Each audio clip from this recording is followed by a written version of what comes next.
Most people think students quit English because they don't understand the grammar or because they make too many mistakes. But in reality, the real reason is much simpler.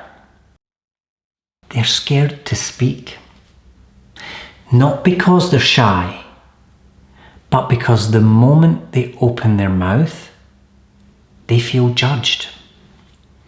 And today, I want to tell you a story about the quietest student I have ever taught, and the day he finally spoke English, and how you can do the same. Never give up.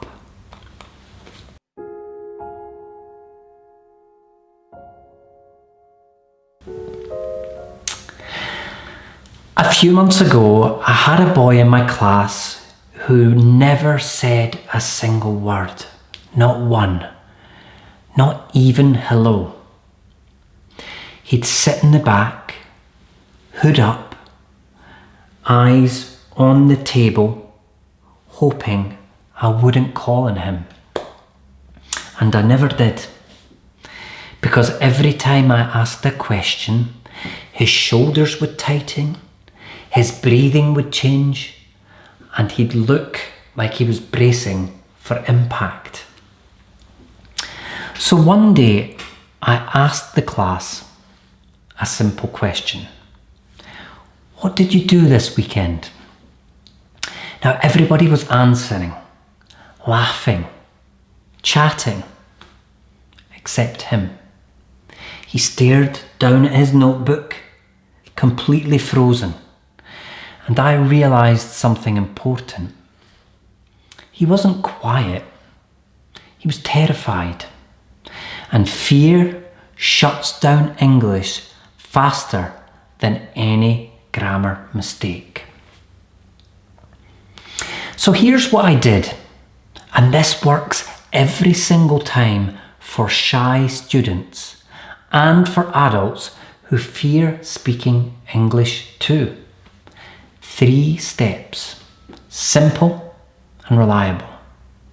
Step 1, I removed the spotlight. I stopped asking him questions in front of the class. No more, what do you think? No more eyes on him. Instead, I walked over quietly and I had a one-on-one moment with him. Hey, I said, you don't need to speak today, but think of one thing in English in your head, and that's enough.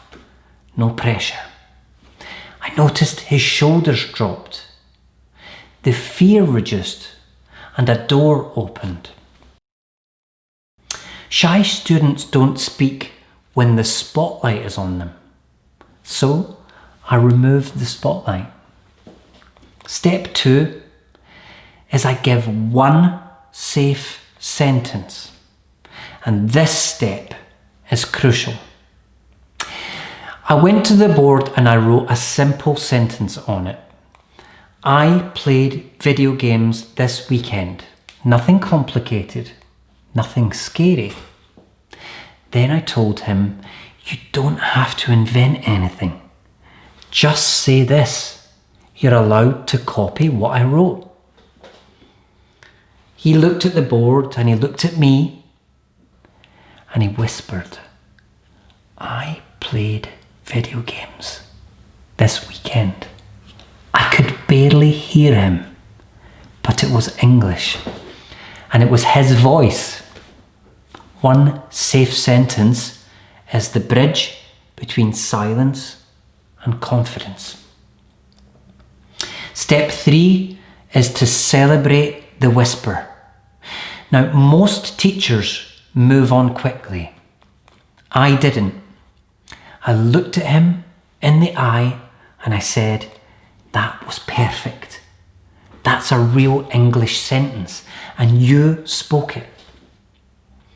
He was shocked, almost confused, because Shy students never hear praise for speaking quietly, but that whisper was a victory. And when someone feels a victory, even a small one, they try again. A week later, something happened that I will never forget. He walked into class, sat in his usual seat, and before I could say anything, he raised his hand, very slowly, very quietly, but his hand was up. And he said, "Sir, can I try this sentence again?" And that's the moment I knew he wasn't shy anymore. He was brave. Shy is a label. Brave is a choice. And every English learner reaches that moment. The moment where you stop waiting for confidence and try anyway. If you're watching this and you're scared to speak English, don't beat yourself up. You're not bad at English. You're maybe a little scared, but scared people can still speak. You don't need perfect grammar. You don't need long sentences. You don't need confidence before you speak. You need one safe sentence and the courage to whisper it. Whispers become sentences. Sentences become conversations. Conversations become fluency. You just have to start. So stay with me and I'll help you build your voice. And whatever happens, never give